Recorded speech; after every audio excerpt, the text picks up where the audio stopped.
Okay, so we have reading human reproduction और हम menstrual cycle complete कर चुके हैं। आज हम स्टार्ट करने वाले हैं फर्टिलाइजेशन एंड इम्प्लांटेशन। ठीक है, फर्टिलाइजेशन और इम्प्लांटेशन के बारे में पढ़ते हैं। ड्यूरिंग कॉपुलेशन क्वाइटिस के बाद क्या होता है, सीमन को रिलीज कर दिया जाता है by penis into the vagina. ठीक है, उसके बाद क्या होता है और इसको हम इस प्रोसेस को क्या बोलते हैं, हम जब सीमेन को इंसर्ट करते हैं by penis into the vagina, इस प्रोसेस को हम बोलते हैं इंसेमिनेशन। ठीक है, और जो आपके स्पर्म क्या होते हैं, मोटाइल होते हैं। तो जो मोटाइल स्पर्म होते हैं वो सर्विक्स के थ्रू एंटर करते हैं और यूट्रस में जाके फाइनली कहाँ जाते हैं, एम्पिलरी रीजन में जाते हैं। फेलोपियन ट्यूब के मैंने आपको रीजन्स बताए थे, 3 रीजन बताए थे मैंने आपको। क्या था, इन्फेंडिबुलम, एम्पुला और स्टिमस। तो किस रीजन में आते हैं वो, एम्पुलरी रीजन में आ जाते हैं स्पर्म्स। ठीक है, उसके बाद क्या होता है, the ovum release by the ovary is also transported to the ampullary region. और जो आपका ये ओवरीज जो ओवम रिलीज कर रही थी वो भी कहाँ चला जाएगा, आपका एम्पुलरी रीजन में चला जाएगा।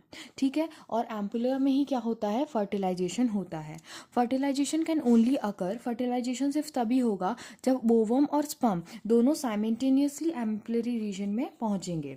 This is the reason why all copulation lead to fertilisation and pregnancy. और तभी ऐसा नहीं होता कि जितनी बार आप कॉइटस वो करेंगे, क्या बोलते हैं, कॉपुलेशन करेंगे, जितनी बार पेनिस के थ्रू वेजाइना में स्पर्म्स जाएंगे, ज़रूरी नहीं है कि उतनी बार आपका फर्टिलाइजेशन हो जाए, क्योंकि फर्टिलाइजेशन सिर्फ तभी होता है जब ओवम और स्पर्म साइमल्टेनियसली जाते हैं एम्पुलरी रीजन में।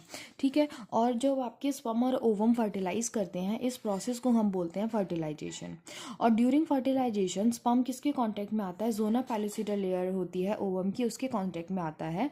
और जैसे ही स्पर्म आपका जोना पैलिसिडा लेयर के कांटेक्ट में आता है, वो एडिशनल स्पर्म्स की एंट्री को ब्लॉक कर देता है। Only one sperm can fertilise one ovum. ठीक है, और स्पर्म्स की एंट्री को ब्लॉक कर देगा जैसे ही वो जोना पैलिसिडा लेयर की कांटेक्ट में आएगा। The secretion of acrosome, acrosome मैंने आपको बताया था, स्पर्म में जो एंटीरियर पोर्शन होता है वहाँ पे एक कैप लाइक स्ट्रक्चर होता है जहाँ पे एक्रोजोम प्रेजेंट होता है। वो क्या करता है, स्पर्म की एंट्री की हेल्प करता है, स्पर्म को एंटर करने में साइटोप्लाज्मा ओवम के। ठीक है, through zona pellucida and the plasma membrane, क्योंकि 2 लेयर्स हैं, उनको चीर के जाना है साइटोप्लाज्म के अंदर, तो आपका एक्रोजोम हेल्प करता है। ठीक है, उसके बाद आपका जो सेकेंड मियोटिक डिवीजन है वो कंप्लीट होता है सेकेंडरी oocyte का।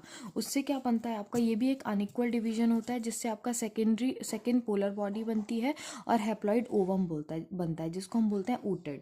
Soon the haploid nucleus of the sperm and the ovum fuses together to form a diploid zygote.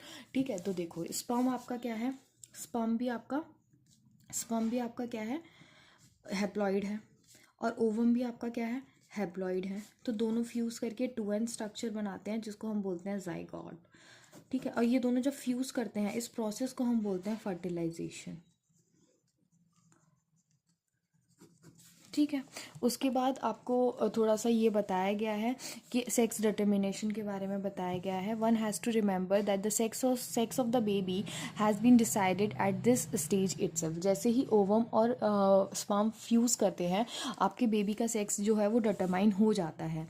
ठीक है, तो बोल रहे हैं as you know the chromosome pattern in the human female क्या होता है, एक्स होता है, और मेल में क्या होता है, XY होता है।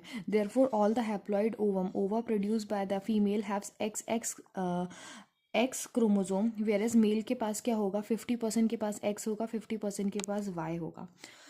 तो मैं ये आपको थोड़ा सा एक्सप्लेन करती हूँ। देखो फीमेल्स क्या कर सकते हैं, फीमेल्स ना आपकी 2 तरीके का ओवम बना सकती हैं। फीमेल्स आपके 2 टाइप का ओवम बना सकती हैं।